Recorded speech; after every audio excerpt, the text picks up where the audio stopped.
Alhamdulillah Allah tidak menjadikan saya seorang yang pendendam. Saya bukan jenis yang berdendam. Saya tahu akibat berdendam itu apa, saya tahu. Saya duduk dalam asrama 2 tahun. Saya selalu ulang, dan biarlah saya ulang sebab benda ni benda yang baik. Saya keluar, saya tak berdendam dengan siapa-siapa. Walaupun saya tahu siapa.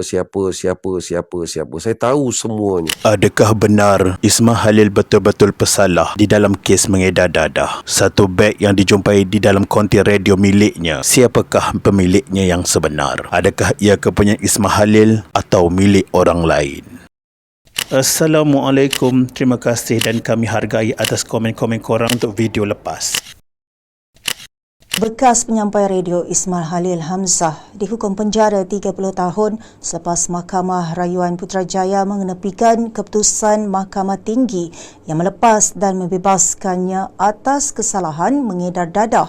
Kisah pengasas dan penyampai radio Bapakku FM, Ismail Khalil Hamzah kembali menjadi perhatian selepas Mahkamah Rayuan pada 7 Ogos 2026 mengetepikan keputusan Mahkamah Tinggi yang sebelum ini melepas dan membebaskannya daripada pertuduhan mengedar dadah. Keputusan terbaru itu menyaksikan lelaki berusia 53 tahun berkenaan disabitkan atas kesalahan mengedar kanabis dan dihukum penjara selama 30 tahun. Hukuman berkenaan sekaligus mengubah semula perjalanan kes yang sudah berlarutan hampir 5 tahun sejak dia ditahan pada Ogos 2021. Saya dah cuba, saudara.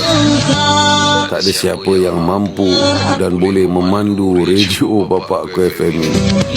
Kes tersebut bermula pada 27 Ogos 2021 apabila Ismail Khalil didakwa terlibat dalam pengedaran dadah jenis kanabis yang ditemui di sebuah rumah di Jalan Semarak Wangsa Maju, Kuala Lumpur. Pada ketika itu, jumlah dadah yang dinyatakan dalam pertuduhan ialah kira-kira 409 gram yang lokasi berkenaan menjadi titik utama kepada siasatan pihak berkuasa. Pertuduhan menyatakan kesalahan itu berlaku pada jam 5.35 petang di sebuah kediaman yang digunakan oleh Ismail Khalil serta dikaitkan dengan operasi Bapakku FM. Pada 6 September 2021, Ismail Khalil didakwa di Mahkamah Majistrate atas pertuduhan mengedar dadah tersebut. Namun tiada pengakuan direkodkan pada ketika itu. Pertuduhan dibuat mengikut Seksyen 39B-1-A Akta Dadah Berbahaya 1952 yang membawa hukuman berat sekiranya seseorang disabitkan kesalahan yang boleh membawa kepada hukuman mati. Pada 15 Disember 2021, Mahkamah Majistrate menetapkan 27 Januari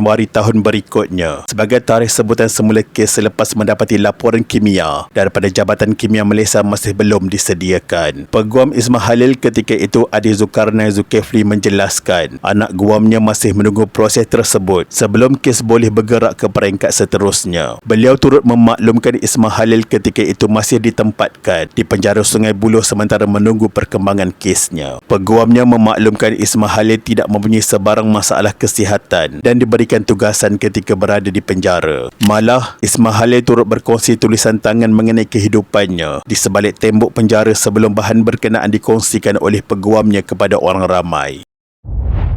Perkembangan penting berlaku apabila laporan kimia akhirnya diperoleh dan jumlah dadah yang menjadi asas pertuduhan berubah daripada 409 gram kepada 374.6 gram. Kes itu kemudiannya dipindah dari Mahkamah Majistrate ke Mahkamah Tinggi berikutan pertuduhan yang dihadapi Ismail Khalil memperuntukkan hukuman berat. Selepas kes dipindahkan, Ismail Khalil akhirnya membuat pengakuan tidak bersalah terhadap pertuduhan mengedar kanabis seberat 374.6 gram. Pengakuan itu dibuat di hadapan Hakim Datuk Muhammad Jamil Hussein dan Ismail Khalil menegaskan pendiriannya untuk mempertahankan diri terhadap pertuduhan tersebut. Menurut pertuduhan, bahan berkenaan didakwa diedarkan di sebuah rumah di Jalan Semarak Wangsa Maju pada jam 5.35 petang 27 Ogos 2021. Sepanjang tempoh perbicaraan, pihak pembelaan berusaha membuktikan bahawa Ismail Khalil bukan pemilik atau individu yang mempunyai kawalan terhadap dadah yang ditemui dalam sebuah beg di kediaman tersebut. Antara persoalan utama yang diketengahkan ialah keadaan bilik di tingkat 1 rumah berkenaan yang menurut pembelaan bukan ruang eksklusif milik Ismail Khalil. Ismail Khalil mendakwa bilik itu boleh digunakan oleh juruhebah, kru, pihak pengurusan serta tetamu yang datang ke premis tersebut. Keadaan itu kemudiannya menjadi antara perkara penting dalam pembelaan apabila mahkamah menilai siapa sebenarnya yang mempunyai kawalan terhadap beg berkenaan.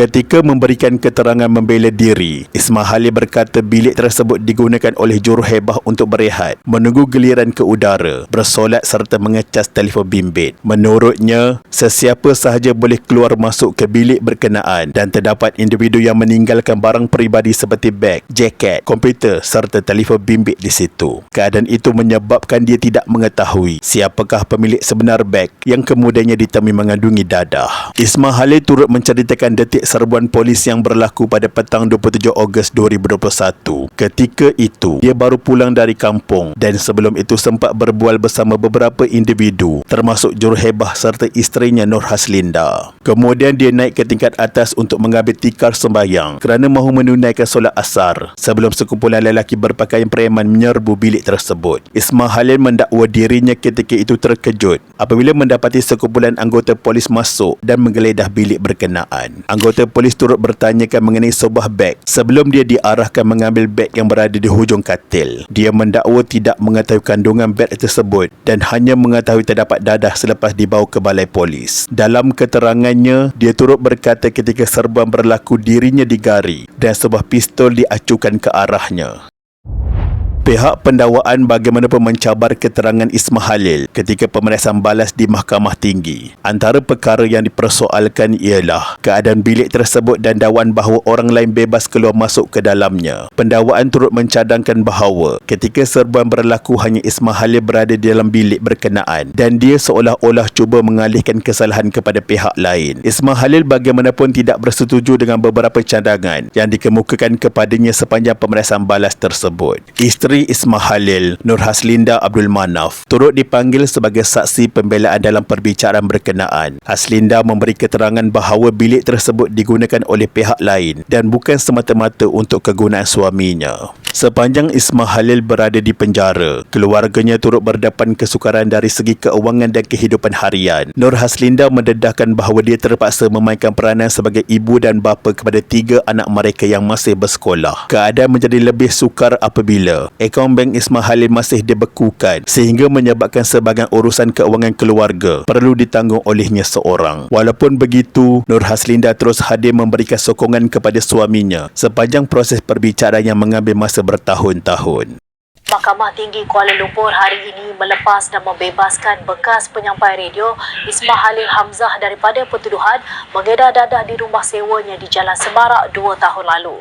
Mahkamah mendapati pihak pendakwaan gagal membuktikan bahawa dadah yang ditemui dalam beg tersebut adalah milik Ismail Khalil. Faktor bahawa bilik berkenaan boleh diakses oleh orang lain turut menjadi antara perkara yang diambil kira dalam keputusan pembebasan tersebut. Pembebasan itu memberi peluang kepada Ismail Khalil untuk kembali kepada keluarganya selepas hampir 2 tahun berada di penjara Sungai Buloh. Bagi saya waktu saya berehat, saya dah berehat dalam mati selama 2 tahun. Jadi bagi saya berehat dalam hidup kan, saya akan kembali balik sebab radio ni, DJ ni adalah hidup saya, nyawa saya, kehidupan saya kan, dan memberi nasihat, memberi cerita yang benar, memberi kisah benar kepada pendengar-pendengar itu adalah kehidupan saya, makanan saya. So insyaAllah bagi saya waktu saya berehat dan saya akan kembali lagi dengan nafas yang baru lagi selepas ini, insyaAllah. Namun perjalanan hidupnya selepas pembebasan itu akhirnya tidak berlangsung seperti yang diharapkan apabila pihak pendakwa membawa rayuan kepada keputusan Mahkamah Tinggi. Selepas proses rayuan berlangsung, Mahkamah Rayuan pada 7 Ogos 2026 akhirnya membuat keputusan yang mengubah semula status Ismail Khalil. Bekas penyampai radio Ismail Khalil Hamzah dihukum penjara 30 tahun selepas Mahkamah Rayuan Putrajaya mengenepikan keputusan Mahkamah Tinggi yang melepas dan membebaskannya atas kesalahan mengedar dadah. Keputusan itu dibuat sebulat suara 3 panel hakim dipengerusikan Datuk Norin Badarudin bersama Datuk Razzie Abdul Hamid dan Datuk Mior Hashim Abdul Hamid. Panel tersebut memutuskan bahawa pendakwa berjaya membuktikan kes melampaui keraguan munasabah. Dalam hujah keputusan tersebut, panel hakim mendapati terdapat kekhilafan dalam menilai secara wajar keterangan pihak pembelaan. Mahkamah juga mendapati Ismail Khalil gagal membangkitkan keraguan munasabah terhadap kes pendakwa yang gagal memintas anggapan pemilikan serta pengedaran dadah berada di bawah kawalannya. Dengan keputusan itu, Pembebasan Ismail Khalil oleh Mahkamah Tinggi diketepikan dan dia disabitkan atas kesalahan mengikut Seksyen 39B-1 Akta Dadah Berbahaya 1952. Sabitan itu kemudian membawa kepada hukuman penjara selama 30 tahun di bawah Seksyen 39B-2 Akta sama. Terima kasih semua kawan-kawan. Terima kasih semua pada anak-anak ayah. Doakan ayah. Mungkin ini bahagian ayah. Kepada lawyer, kepada semua sekali. Demi Allah, saya tak ada nak menyalahkan siapa-siapa. Ini semua ketentuan Allah. Terima kasih semua yang mendoakan. Kita dah berusaha dan dah telah mendoakan, insyaAllah. Ini video terakhir sebelum saya menjalani kehidupan saya yang seterusnya, insyaAllah. Demi Allah, terima kasih semua sekali sahabat-sahabat, terima kasih.